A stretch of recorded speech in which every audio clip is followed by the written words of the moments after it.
Howdy folks, this is Andy Siegel. It's November 6th, about 2:35 in the afternoon.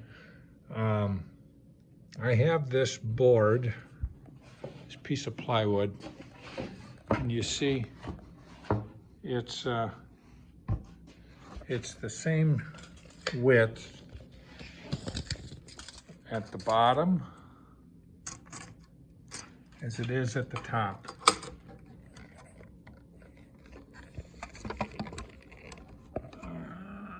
There it is, 9.5. But I'm trying to get a square board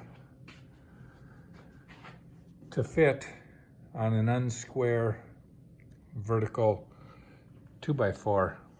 And I have some reveal that I want on the 2x4, and I don't want to end up with a jagged edge. Now, I've never done this before, where on a table saw I've tried to take it from 1/4 of an inch of a cut up to 5/8.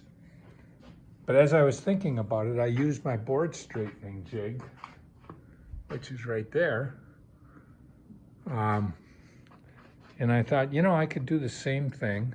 So I've taken a straight piece of scrap lumber from the old house, and I've screwed it here and here.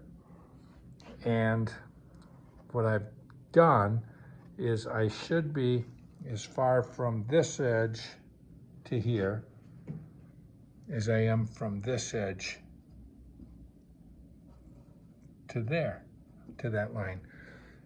And I'm going to try to cut this and have on a table saw so that the edge comes out real nice. So I wish there was a way to pause the camera so that you could see it as I'm done, but there isn't. So I'll have to do another video on that. Thanks for following our progress.